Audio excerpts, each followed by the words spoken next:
Welcome to LOA Today. I'm Walt Thiessen. With me today is our own pianist in residence, Sam Page. This is your daily dose of happy. We are so happy you decided to join us today. And if you missed it, we had the I guess you would call it the world premiere of Sam's album that just came out last week during last week's show, which was great. I don't know if you got any feedback on that one, Sam. Not that I know of. In general, I've gotten some feedback and it's all been good, so I appreciate that. I appreciate you. I've been meaning to say this all week, but I appreciate you sharing it on the show last week. Oh, absolutely. Yeah. I mean, Neil hasn't heard you, but let me tell you, Neil, this guy is talented. He did an entire album just letting it flow out his fingers. None of it was pre-rehearsed, pre-recorded, written down. He went into a studio and just played. That's impressive. Total flow. That's kind of how I do it, yeah. Yeah. Just amazing. Absolutely amazing. Congratulations, Sam. Thank you. Yeah. Thank you. Appreciate it. Very grateful just to put it out there. Well, it's exciting, isn't it? Oh, for sure. For sure. Because you've been planning this you've been working on it for the last few months, but you've been planning this for years. Generally, yeah, pretty much. I've been wanting to do it for ages. So this is a big deal. This is a really big deal. Definitely. I just hope enough people can discover it so that they know, there's some pretty good stuff there. So. Oh, appreciate that. Yeah. That is my hope as well. Yeah. Well, do the promotional work, right? Exactly. Get it out there to the world, show it to people, play it for people, all that kind of thing. That is the intention. Yeah. And we do have a special guest joining us today. His name is Neil Cannon. He is the author of The Vitality Secret, and for good reason, because he discovered the secret to, this is the way the story often goes, right? You have something that really goes wrong in your life and you try to find a way to fix it, and then you find the way to fix it and you want to share the secret with everybody else. Well, that's what Neil is doing. But I'm going to let him tell his story. It's a unique story, and I think it's probably best just to hear his words. So Neil, first of all, welcome to the show. And second of all, thank you for joining us. And third of all, what's the story? Well, first of all, thank you, Walt and Sam. It's an honor to be on your show. Thank you. What was the second one? Story. They ate them in any order. I'm not even sure what they were. They were just kind of flowing out of my mouth. I don't know what it is. So yeah, I think you hit the nail on the head by sharing, what we discover. We find a problem, discover a problem, solve it, and want to share it with the world. And like everyone who works in holistic health, I do come with my own story of healing. And in a roundabout way, it wasn't even my own suffering that led to it. It was actually my father, but I'll start with me first of all. I had eczema for 30 years, from pretty much being a toddler. And I was always given these symptom masking treatments by my doctor. So it was kind of steroid creams, prescription moisturizers, antibiotics when it got really bad. Before you go further, I want to ask you to clarify something. My understanding is that eczema is actually a very unpleasant condition to live with. This isn't like some minor itch or something like that. This is something that just like affects your entire life. Yeah, it does. Yeah, it does. I mean, other people have had it much worse than I had it. But when it got bad, it started off kind of very mildly, like in my arms and then my legs and my hands and then my neck and back, and at times, even in my 20s, it was on my face. So I couldn't really hide away from it. Right. So, other people have been covered head to toe in it and they've been receiving even worse treatments. So, I'm glad that I found the underlying cause. And it wasn't until my dad actually suffered a stroke when I had my wake up call.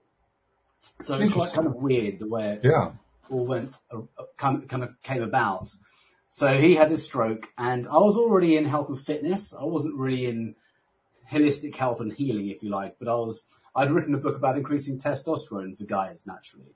Okay. And I kept on seeing this word inflammation. And I remember my aunt, who's a naturopathic doctor, a few years prior to his stroke, telling him that he had chronic inflammation. And I just remember seeing this word everywhere, and I started looking into it. And I just had this kind of intuitive knowing that his stroke was avoidable. It was just like this innate knowing. And I just went on a bit of a research quest and just started researching this thing called inflammation, what it is, its definition. And soon enough, I found it was the underlying cause of just about every chronic illness, including the eczema he'd had since he was 12, which is the asthma he'd had since 12, which is fully reversible. high blood pressure, which ultimately led to a stroke, and of course the eczema I'd had since a very young age. So I went about changing my diet, my lifestyle, and very quickly I got rid of it. And a lot of attention was focusing on healing the gut. So around 2015, that's when I wrote my book, The Vitality Secret. And then since then, I've actually been helping people reverse not just eczema and other skin conditions, but all kinds of chronic inflammatory health conditions like diabetes, gout, high blood pressure, psoriasis, fibromyalgia, chronic pain, things like that. Almost everything can be tied back to chronic inflammation. So it's amazing what can be done with the body when you get to the cause of the inflammation. And my belief is the body can heal anything when you create the right environment within the body to allow it to heal itself. You made an interesting comment, too, in your profile. Once again, Neil is a gentleman that I met through Podmatch. We get all of our guests through Podmatch because we get such good information there.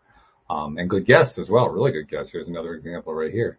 But Neil, you made an interesting observation in your profile. You talked about how you had been kind of guided into believing that genetics played a major role, but what you really learned was that while genetics do have a role, it was epigenetics that made the big difference. Talk about that for a moment.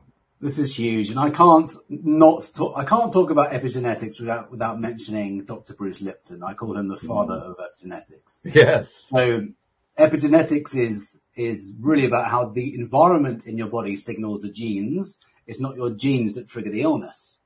So we can come from a family of cancer or heart disease or diabetes. And if we do exactly the same as what our parents did, then there's a strong likelihood that we'll develop the same thing.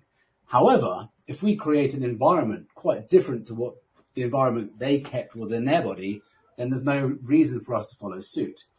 So epi means above, and genes is obviously the genes. So you've got the epi, which is the environment, and then the gene blueprint. So epigenetics is like the software, and the genes are like the hardware.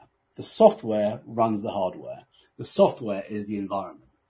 So the environment is really whatever we do in our bodies, what we consume, what we're exposed to, like toxins in the external environment, toxins in the internal environment, whether we get sufficient cell fuels, and also the mind-body connection is just about the most important thing.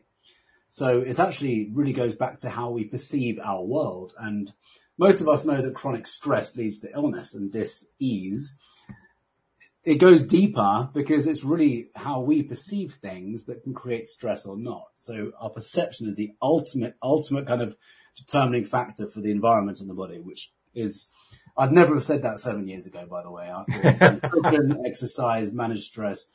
Yeah. 10 years ago, even if you had said it, I would have rejected it. So I'm with you. I'm totally on the same page there. Yeah. So we're always learning, aren't we? Yeah. Absolutely. Wow. Yeah. Yes. Epigenetics is one of those really fascinating things too, because as you say quite accurately, Dr. Lipton is really one of the forerunners in that field in terms of helping us to understand it. But I think even he would say it's kind of in a sense like what they would say about quantum physics. If you think you understand epigenetics, you really don't understand it yet, because none of us really understand it yet. Yeah, it's true. Yeah, it's so true. It's just fascinating. I think it's really empowering, because a lot of people think they have a genetic disease or an incurable disease, but they don't realize how much power they have to actually heal themselves. And that's what I find super inspiring. I actually have my own podcast, and I interview people who reverse incurable illnesses according to Western medicine. And most of them have come across epigenetics at some point. Or they'll have found someone else who's healed the same thing that they've got.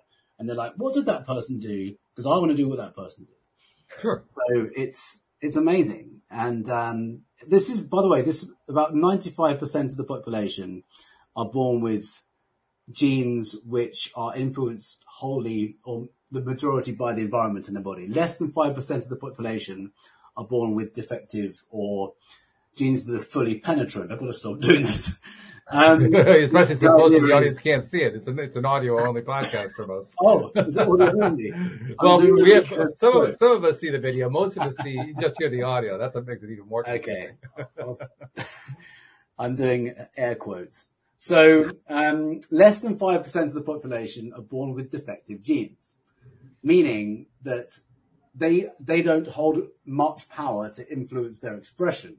However, that's not to say that even if maybe a child is born with some illness, it's not to say that they can't reverse it. It's just the environment didn't have much of a role to play in the expression of the genes. That is my understanding of the epigenetics, of the science of epigenetics, which for 95% of us means we're in the driving seat. It's empowering. We can influence the environment in our body, which means we can heal ourselves. One of the most challenging aspects, I think, of the whole epigenetic topic is the fact that since we don't have, solid, clear understanding of how the whole thing works, we kind of fill in the gaps as best we can with other things that we believe in or feel that we know or believe in spiritually or something like that, because we don't have anything else to fill it in with. It's the best information that we have available, so that's what we go with. But it's also a bit challenging, particularly for those people who are very strongly science-oriented. Got to be a double-blind, placebo-controlled study, otherwise it doesn't mean anything. So it muddies the water, I guess. We'll put it that way. And because of that, it's one of those topics where we can kind of get off topic easily, if you know what I mean, where we end up, you can go down a rabbit's hole. That's the typical analogy, right? You can go down rabbit's holes pretty easily, and lots of different rabbit holes, trying to understand the thing. So I want to go down one particular rabbit hole, mainly for the purpose of understanding your perspective. And so the way I'm going to do that is I'm going to ask you, when you think about how this information kind of gets shared by the cells of the body, by the body as a whole, by the interaction between the environment of the body and the life inhabiting the body, and however way you understand that, when you think about that communication process, how do you think of it happening? Do you think of it as just something that just kind of, snap your fingers and it's done? Do you think of it as a flow? I mean, what do you think about when you think about that? What a brilliant question. That's one I've never been asked before. So I understand that our cells have consciousness, and I understand that there's an intelligence that is really running the show the whole time. And, we know that, for example, we know the power of the placebo effect. Sure. So we know the science of the placebo effect. Those double-blind reverse, upside down, reverse, upside down trials. Those ones have proven that the science of the placebo is science. It's reported, I think the figures around 30% of results in drug trials are from the placebo effect. Right. Or it might be even more, but it's around that.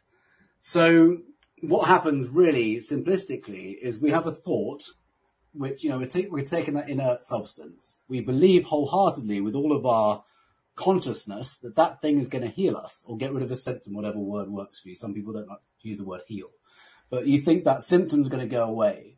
You think you're going to get rid of your eczema or illness or high blood pressure.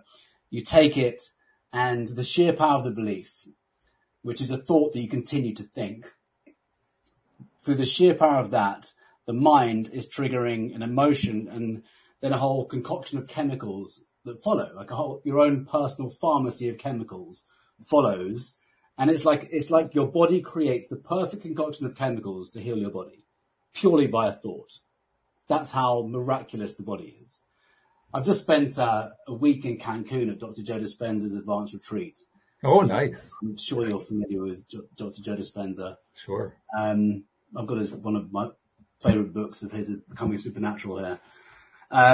So he's got so much science. I mean, there's already a ton of science about the science of meditation, and he's got his own data on top of that. And he's showing what's happening in the blood, what's happening with our genes, with our DNA, with these metabolites that appear in the blood. It's like he's got scientists on board proving what's happening in the body when we are in this meditative state. And he's compared novice meditators with advanced meditators and people who are, just starting out. I guess they're novice, but they've got different sample sizes, and he's got all the data to show that this is happening.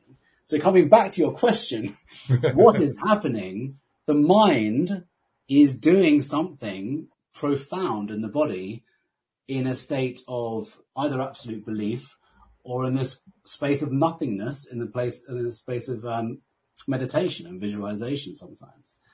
So the mind in Dr. Lipton's words, is like the governor for every cell in the body, enabling communication to happen between every cell. And he talks about the community of cells. They all communicate with each other.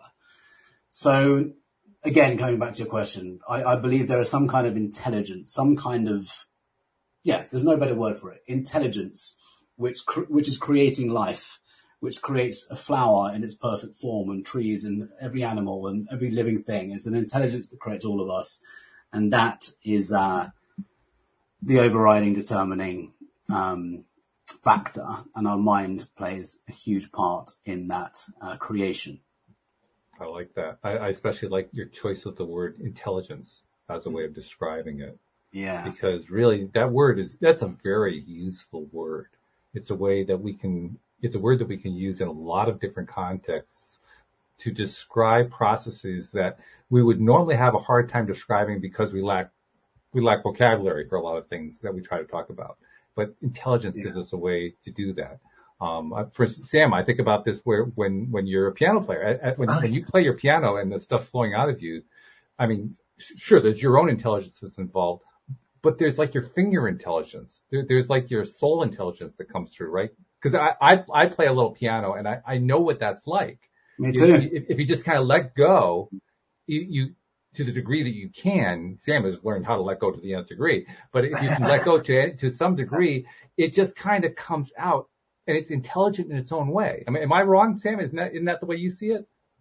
Actually, yeah, no, and this ties in interestingly because just a couple days ago, somebody sent me this, like, I guess you could call it a meme, but it was basically saying everything your brain is doing when you're playing piano, like all the different hand-eye coordination and just everything. There were like 10 different things listed, and I'm like, wow, I'm doing all of that when I play. Just like, but I also have been playing for like 3 decades or almost. So I guess that it's come with that much time, it becomes natural. So it's like, but it's really interesting to turn it. Like, yeah, definitely. I find it applicable to that for sure. And so I appreciate that. Yeah. Well, I think one of the reasons that you practice too, we often tend to think of practicing as, just a way to get better, get a better skill, which is true. That is certainly a part of what practicing is.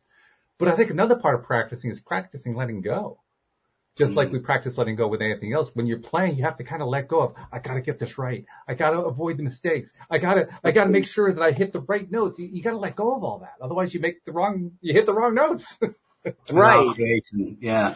Totally. I play the piano as well, and I can tell you, I can sit there for hours and just play and just let whatever comes through come through. Yeah. And sometimes I'm probably nowhere as good as Sam, but I do compose and make my own music up, and I just sometimes think of it as channeling. So it's like the music's it's not coming from my brain, it's coming from somewhere else. It's coming from this intelligence. You know, and I have that. That's when I look at professional musicians and I see them all playing together, I think something magical is happening between every person on the stage right now. The harmony they have with one another, the connection, there is a connection between every one of them, and it feels like they're being guided by some kind of force outside of their own brains. Absolutely. When you said it's channeled, that's exactly like how I feel about my process when I'm playing. But also that's like a great point when you're playing in an ensemble, like what better like divine co-creative experiences is there? Mm-hmm. Yeah. This intelligence is a fascinating topic. And it's co-creative in a way that has no agenda. Right. It's just pure creation, creating music and I love that. And therefore pure joy. Yeah. Are you allowed to talk about plant medicines on this show? We can talk about anything you want. See, the nice thing is this doesn't go out over the air, so the FCC has nothing to say. Okay. Well, they might have something to say, but they have no control. Let's put it that way. It was related to channeling and just being a conduit for whatever to come through. And I've seen this with dancing. I've seen it with musicians. I've got a few very famous musician friends, and they look about 10 years younger than their actual age. Wow. And I've commented on this, and they say, one guy said, I think being a musician is the fountain of youth, because you are, and in my kind of perception of that is they're connected all the time. They spend the majority of their days in flow, resistance free, and allowing this to come through. Yeah. Whereas a lot of us are, we might be stressed or anxious or depressed. We've got so much resistance going on, which is what's ultimately lowering the frequency in the body. That's body electric stuff, and causing illness and faster aging and inflammation and stuff. But when you're in flow, you're resistance free. So imagine doing that day in, day out, year on year. You've got this natural fountain of youth. Anyway, the purpose of bringing up that was the plant medicine. Well, look at Sam. Sam's the perfect example. He says he's been playing at least 3 decades. He looks like he's 24. He's 95. Right. Yeah, exactly. A very youthful 95. I love that. Sorry, what were you saying, Neil? I was just going to bring up the plant medicine because I've had an experience with a particular plant medicine where I literally did not think my body was, I knew my body was mine, but I completely surrendered. And I was dancing like I've never danced before. And the mother ayahuasca, there we go, there it is, was dancing me. She was dancing me, and I was pulling moves off that I've never done in my world before. And it was the most extraordinary experience. And then when I relayed this to professional musicians and dance friends of mine, they're like, that's what it's about. It's completely letting go. We don't need to take the plant medicines, of course. It's just, it helps sometimes. And just allowing that intelligence to come through is just so magical. This leads to this actually leads to a law of attraction concept. I'm curious to get your take on it. Basic concept, law of attraction, thoughts become things, like all that kind of stuff. One of the concepts that goes along with it is if you really want to get the most out of thoughts becoming things, you also want to take action. You need to have an action component to go along with the thought, emotion, energetic component. So using that as a foundation, talk about what you consider to be the relationship, I guess, or the marriage, or the co-creative aspect, however you want to look at it, between, on the one hand, getting your mindset right toward healing, and on the other hand, using modalities, using physical modalities, treatments, and that sort of thing, in order to achieve your goal of health, no matter what condition you're trying to recover from. Awesome question. So this makes me think of what I've recently termed the hierarchy of healing. And I mentioned those 4 pillars earlier: physical, mental, emotional, energetic. For most people, when they start off with their sickness, it's a weird way of, when they start, I call it a vitality journey. When they start off, they've got an illness, they start going about the holistic way of healing. It normally starts with action in the form of nutrition changes, exercise, managing stress, the more tangible stuff.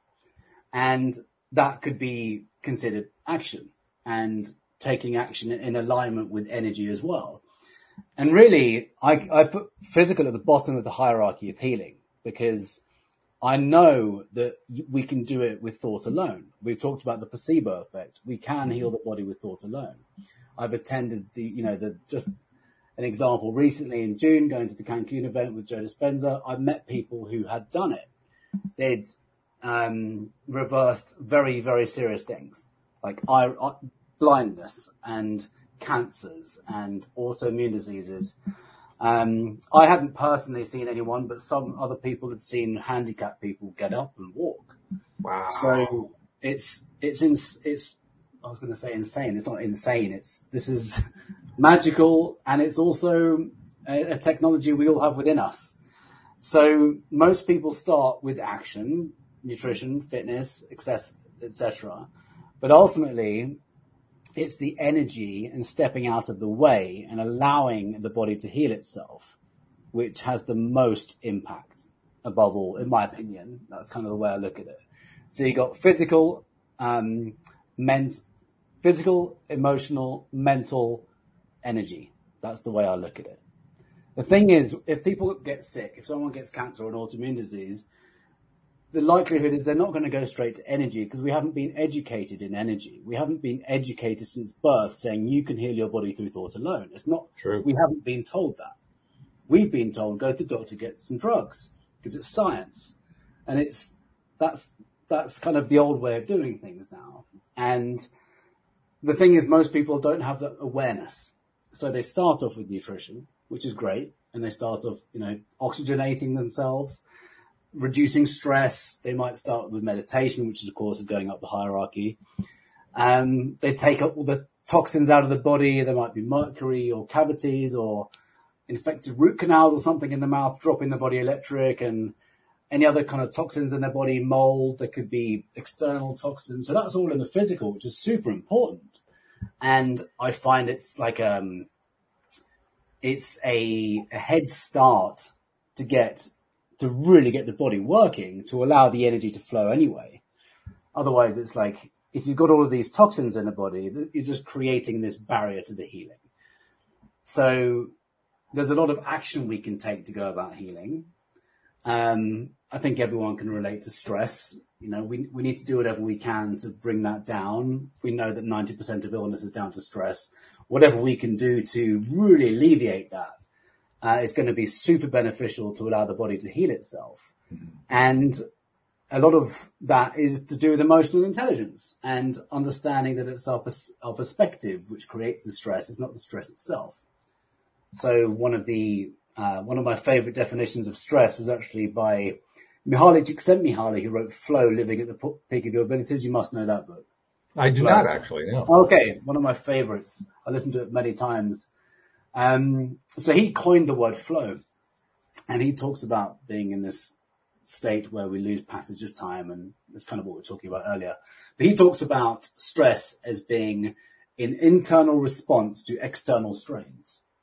So we can all be faced with exactly the same thing, and different people have different reactions. Yeah. So I talk about the traffic. I often talk about being in traffic. We could have an unexpected traffic jam, be late for work.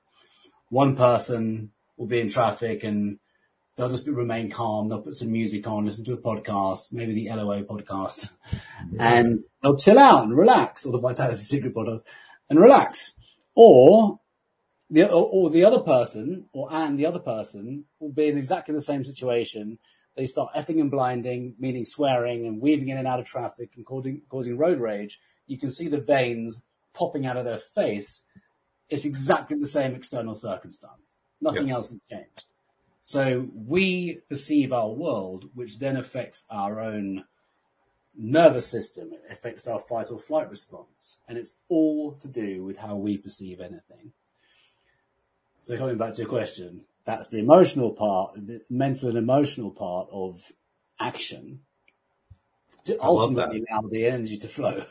Yeah. Oh, I love that. In fact, you mentioned perspective early on when you were introducing yourself to us and giving us your story. You briefly mentioned that perception really is the key to the whole thing. And I'm glad you brought it up again because I wanted to return to that. I agree with you entirely. Perception really is the key to the whole thing. I think probably the first thing that anybody who's exploring this concept has to learn, I'm pretty sure this is true for everybody, is you have to learn that you have the ability to select your perception. Because so many of us believe our perception is whatever we have. It's what we were given. We were, what we were taught. That's all there is to it. There's the circumstance dictates it. I'm in traffic, so therefore I'm going to get angry. It's, contrary to what you were saying, oh no, there's only one perception that you can possibly have. One of that's, I guess, termed emotional intelligence, isn't it? Or emotional fitness.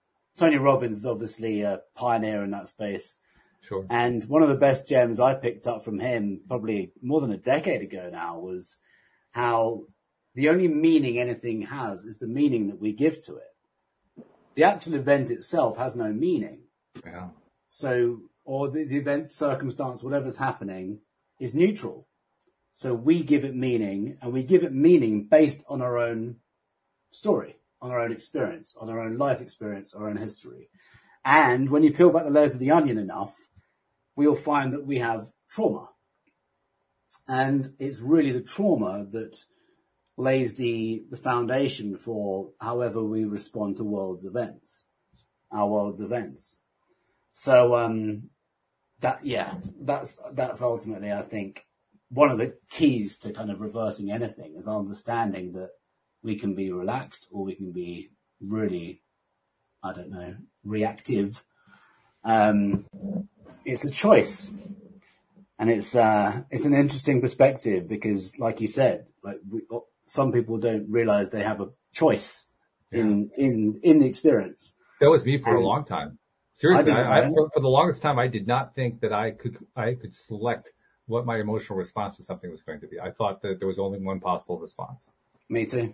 Totally. You too? Yeah. Oh, absolutely. Yeah. Me three. Three of us. Okay. Right. It's not ingrained in us since childhood, is it? No, not at all. No. So I think it's one of the most empowering things that we can ever do. Well, perspective also is really valuable when you're a host of a podcast. You host what's the name of your podcast again? The Vitality Secret Podcast. The Vitality Secret Podcast, right. So you know this as a host because you've interviewed countless people who have had healing experiences.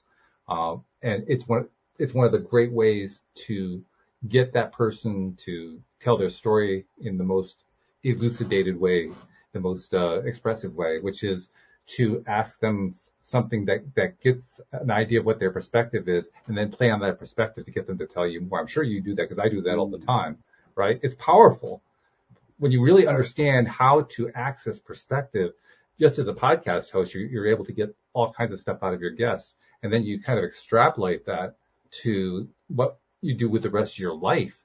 And now it becomes a tool you can use in any situation to get any information you're looking for. All you have to do is look for the perspective and understand the perspective. And talking about perspective and meaning, I think of one of my recent interviewees who had a lot of success reversing cancer, mostly holistically.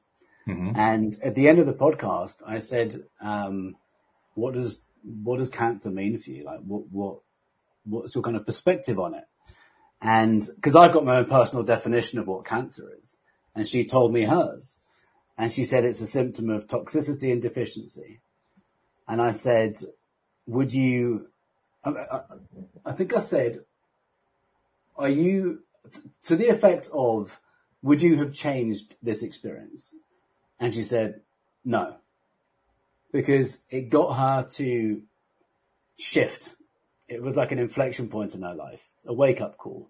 Mm-hmm. And her kids played a vital role in it as well.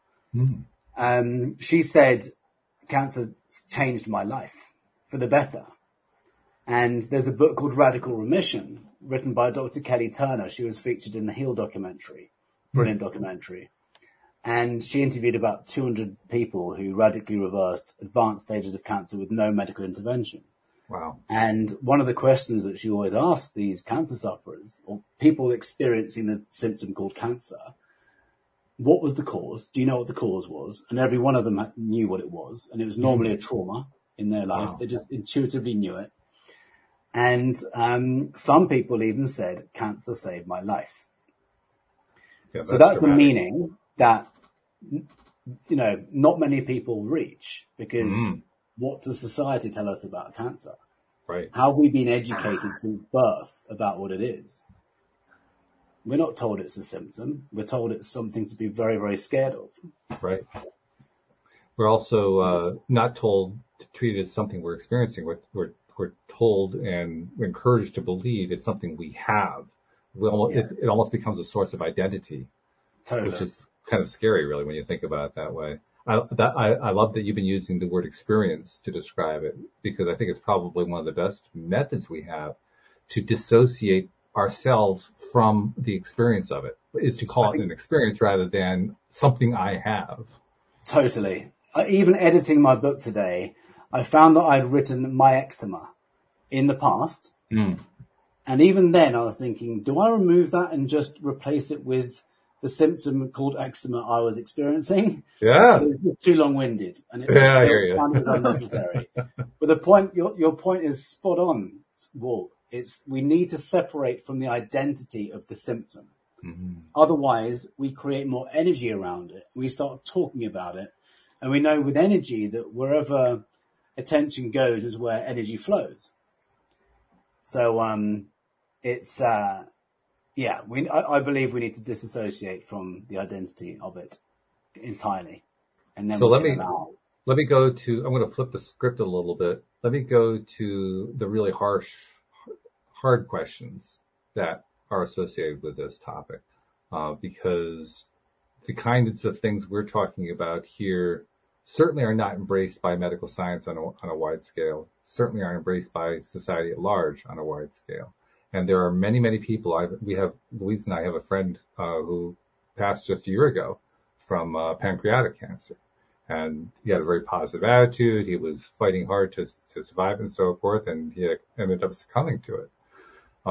That's the hard reality for so many people that they're facing, that they're seeing. It's one of the reasons why the whole fear about, well, if you have cancer, it's a dread disease. It's what makes it feel real, because people actually do die from it or suffer, tremendously debilitated lives at the very least in many instances. So from your perspective, when you think about that side of the picture, the harder side of the picture, what do you think about? What do you think about when you're thinking about people who have been in that place of having a cancer or some other dread disease and are doing their best to overcome it, and they ultimately succumb to it? Yeah, that's a great question. And as always, I've noticed, in 2015, I lost 3 friends to cancer. So that is what inspired my research in it. Just like my father, my father's life was changed completely with his stroke. It was life altering, and he's been declining ever since. So with cancer, it's obviously, if one is only following the mainstream on most things and one gets that diagnosis, then it's only natural for that person to go into a state of fear, because that's like a program in the mind of the person. And, someone in my family was recently diagnosed, and I was doing my best to try and help her to understand it as a different thing, as not what she believes it is, not to be fearful of it. It was a very not mild form, but, they have different stages. Sure. They called it 0, but, they still have that fearful diagnosis. And in the words of Deepak Chopra, he says, accept the diagnosis, not the prognosis. I think that's something that's always stuck with me ever since seeing that. And that's what I would say to anyone who's ever received that diagnosis. It's like, okay, accept it. Now figure out where it's come from. Because the industry never does that. We know that. We all know that. We don't need to use any kind of words to you don't throw the word science in there or anything like that. We know the industry does not get to the cause. So they're using treatments which, I don't know if you know this, but chemotherapy is derived from mustard gas in the First and Second World Wars. Yes. It's like it's a very toxic substance. And I think more people are more fearful of that than the cancer itself. And I don't blame them. The only thing is, there's so much more to it than what we're presented with in the mainstream. There are so many modalities to healing. It's unbelievable. And they have all been turned off. They were basically eliminated in 1910. Do you know about the Carnegie and Rockefeller takeover of modern medicine? I don't know details. Give us a little education. Oh, yes. This is going to sound conspiratorial, but this is okay. So this is the conspiratory, the conspiracy theory warning. We're going to place it on the screen here, right? warning! Major conspiracy theory about to be permeated here. Okay, we've got it. Okay. Yeah, I mean, everything that's happened in my life has caused me to do some investigation. So, my own father, my eczema. People with cancer, like why is someone like me without a single medical qualification able to help people reverse illness? That alone is weird. Yeah. I've not done 1 second of medical qualification, right? And I just get the body because I've learned about it and I've read it. I've not read it. I've researched it. So why is someone like me able to do that? And it goes back to something that happened more than 112 years ago with the Flexner Report. And Carnegie and Rockefeller set up these Carnegie and Rockefeller foundations. I'll try and keep this really short and simplified. But they basically created these foundations and they implemented the Flexner Report, which it was a preordained report, which meant that they knew what the outcome was going to be. And what it did was it got rid of all competition to patent petrochemical medical education. In layman's terms, it got rid of all competition to any form of medicine that wasn't drug-oriented. So prior to 1910, there was a whole plethora, there was a wide variety of natural approaches to medicine. Many different disciplines, doctors learning in very, all kinds of different disciplines. And that was what medicine was. Medicine used to help the body to heal itself from the inside out. It would empower the body's own healing abilities. That's what medicine used to be. 1910 came along, and we don't need to go into the reasons for it or go that deep, but we can just say what happened. The Flexner Report eliminated and got rid of natural forms of medicine, because between 1910 and 1950, the Carnegie and Rockefeller foundations the donors from these foundations would sit on the medical boards of medical schools throughout the US, and in receipt of donations, and I'm talking in the mark of around hundreds of millions of dollars, they were, let's just say, inspired to teach drug-intensive medicine. They were steered. And the Carnegie and Rockefeller foundations had links with the manufacturing of drugs for medicine. So between 1910 and 1950, many natural forms of medicine just disappeared. I've got a whole kind of timeline in my book of different chiropractors and naturopathic doctors all being closed down between 1910 and 1950. But by 1950, if a doctor graduated without a Flexner-approved degree, meaning drug-intensive medicine, he or she wouldn't get a job anywhere, and it's remained the same ever since. So this is why in the Western world, we think of drugs as medicine. We think of science as medicine. And there's all these, I'm doing these air quotes for people who are just listening. You're not the only one, don't worry. Yeah. Lots of people have done that. Lots and lots of people have done that. Okay. I do it myself. So imagine we have a different perspective of what Western medicine is. Instead of thinking it's like the only way, it's a form of medicine. That's it. There's lots of other ways of learning. And Western medicine, now we know, is biased towards drugs and surgery. If a doctor says symptom X is incurable, all they mean is, based on their training, drugs and surgery won't cure X. That's it. But that's just one method of learning. Whereas the school that I come from is the body can heal anything, provided the environment is appropriate in the body. That's what the science of epigenetics is saying. And also, even without the science of epigenetics and these long words, intuitively, I know that the body is a very, very powerful self-healing machine. Just knowing how we're created from a sperm and an egg, it's not that stupid that it just gets sick, and the body doesn't get sick because of a pharmaceutical drug deficiency. It doesn't get sick because of a chemotherapy deficiency. It doesn't get sick because of an aspirin deficiency. You get the idea.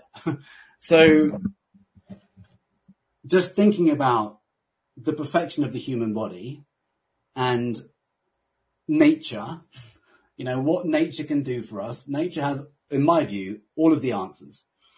And Mother Nature makes no mistakes. So I just think if we know the history, I've put this history in my book in detail because I think it's one of the most important pieces of history any of us can ever learn, given that health is arguably the most important thing for all of us and our families and our children. Isn't it worth knowing the foundations on which our doctors are trained before we follow that path? That's what I find interesting. I don't think we should just blindly follow just because that's what's in the newspapers or on the TV or said by the government all the time. I like to look at the root cause of anything, not just the root cause of illness, but the root cause of the trainings.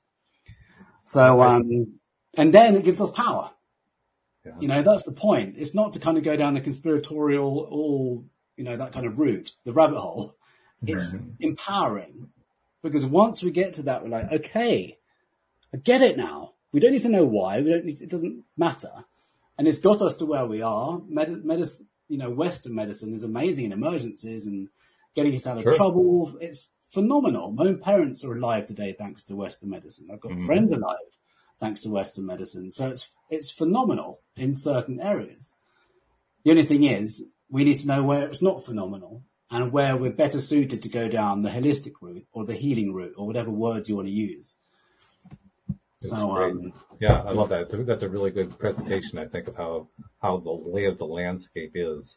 I think it's also interesting to look at what is currently going on within medicine in terms of what medical establishment members are doing. And I say that because on this podcast, we've had, I'm going to guess, I haven't actually done a count, I'm going to say something like 6 to 10 doctors on the show in the last year or so.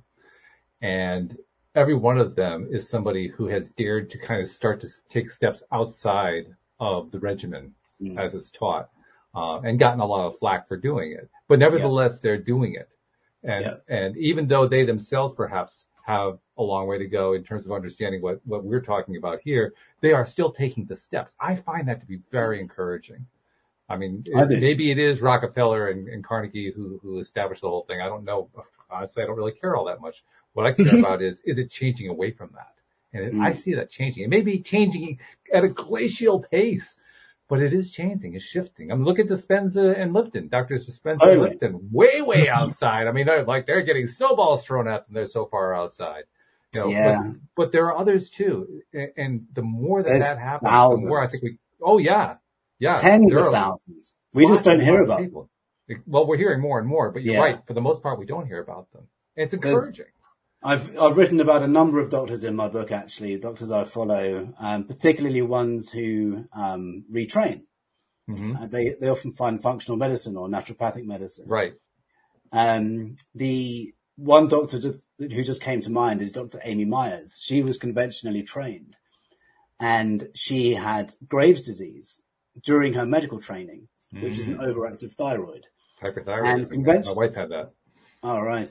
Yeah. So the conventional treatment is to irradiate the thyroid, which is destroy it and put you on hormone medication for the rest of your life. Or surgically remove it. Or those are the two options Louise got. Yeah. Which, by the way, she ignored them both. Yeah. Yeah. So this is what Amy Myers did. And then she did some further training. And then she realized she basically realized that Western medicine wasn't making people better. And she was realizing, shortly after her training that there was definitely flaws there.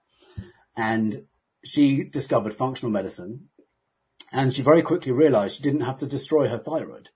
All she had to do was heal her gut. So now she's devoted her life to helping people with autoimmune conditions, particularly thyroid, Graves', Hashimoto's, but also every autoimmune disease, because really most of them stem from leaky gut and inflammation, chronic inflammation.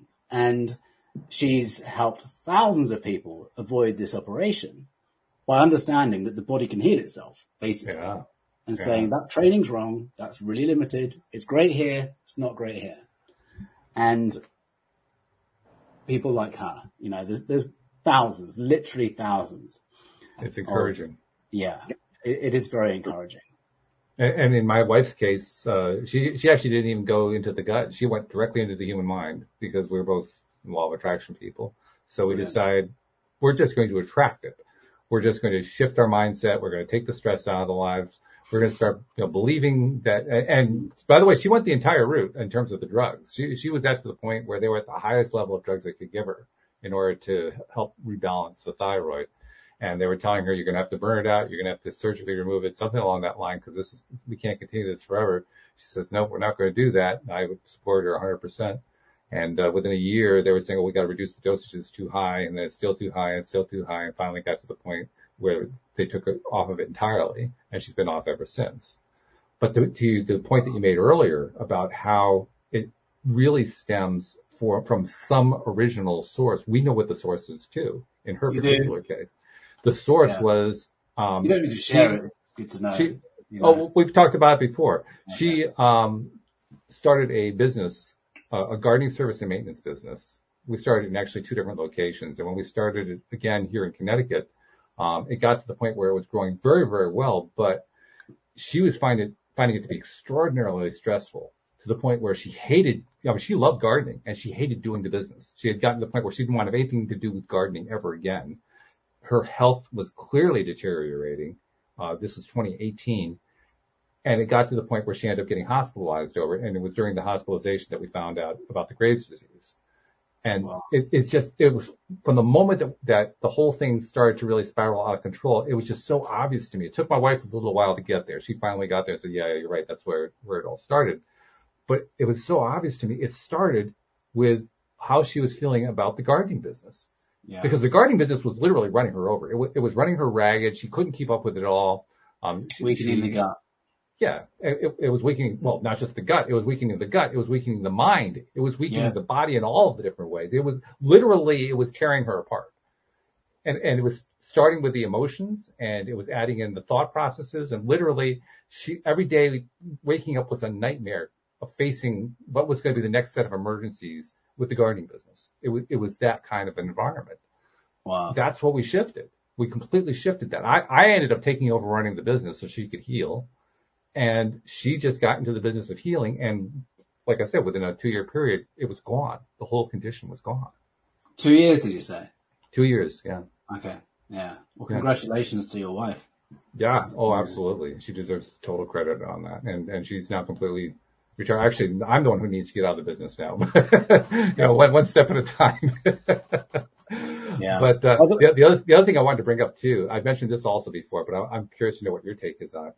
My sister-in-law she recently achieved her PhD. She got it in statistics, but before that, she was pursuing it in the neurosciences and neurobiology, and ended up switching at the last minute. But because she was pursuing it down that path, she studied a lot of this stuff. She studied Lipton, she studied Dispenza, she studied a lot of the people who were in that field.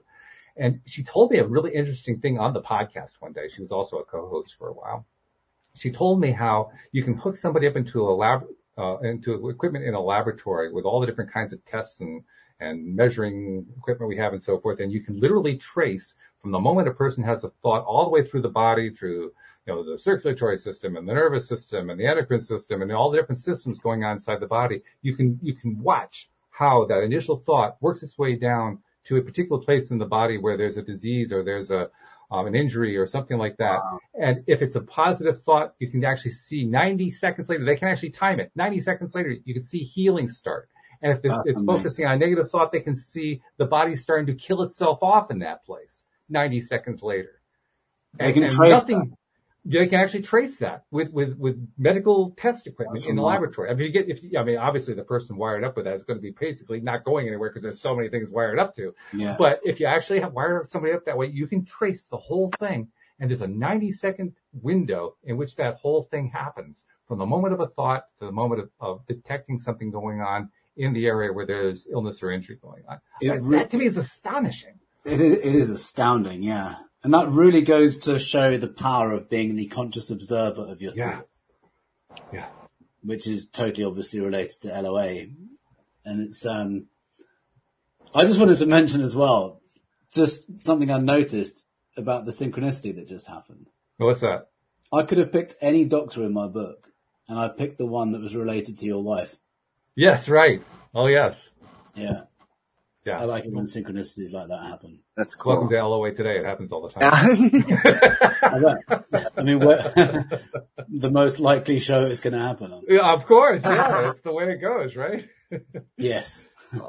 Now, The Vitality Secret is your most recently released book. You have another one that's coming out, though, don't you? The new one, yes. It's going to be out, I think, around 4 to 6 weeks. It's going to be called The Vitality Code. And this is about those 4 pillars of vitality. And I've yet to decide on a subtitle, but I believe it's going to be Reverse Engineer Illness and Discover the Energy You Never Knew You Had. Ooh, nice. So when I talk about reverse engineering, I'm talking about the body electric, because when we understand that we're wired up like a house with different organs on different systems, we can really become like an electrician for our own body. And I was an electrician, by the way, about a decade ago. Were you really? Oh, okay. Yeah. So as soon as I learned about the body electric, it was like, boom. Yeah, sure. Straight away. So if we understand that, we understand causes, we understand cell fuel, we understand toxins and trauma, we can quickly just, not quickly, we can shorten the time in which it takes to heal the body. Mm-hmm. And we can go through those 4 pillars. So that the point of this book is for it to be a manual, like a go-to guide to allow anyone with any kind of chronic illness to understand at base level which pillars need to be addressed, or really all of the pillars, but how they can go about doing it. And I'll provide the resources to go deeper into any of them which require further research. So it's designed to be empowering.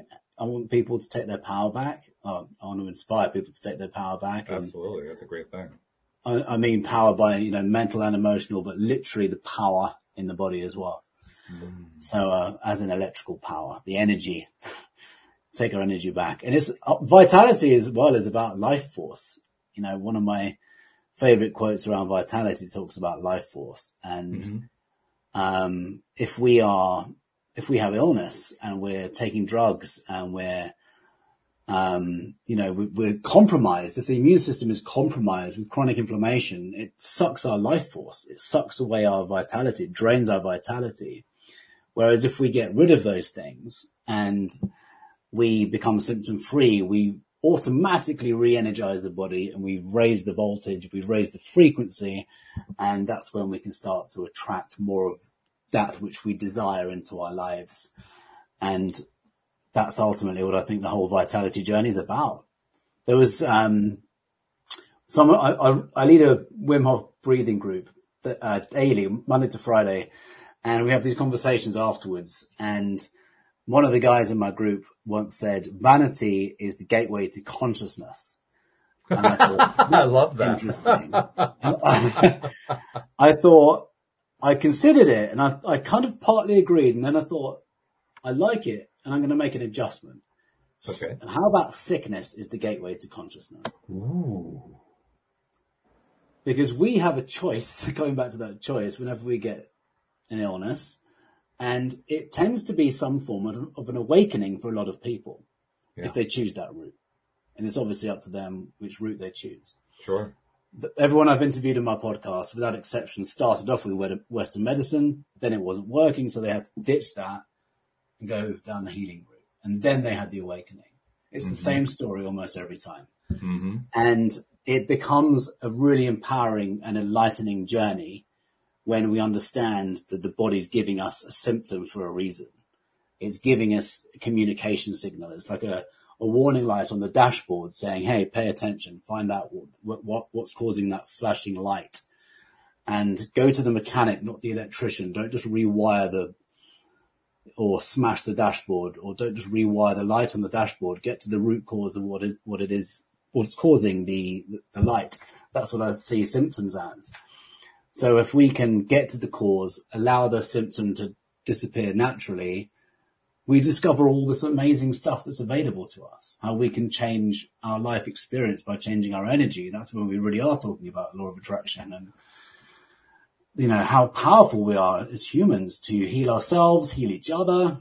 Yeah. At the Joe Dispenza event, we were literally healing each other with our hands. And he was discussing what we could do with energy. And he was showing us what happens with the toroidal field. The name just literally escaped me.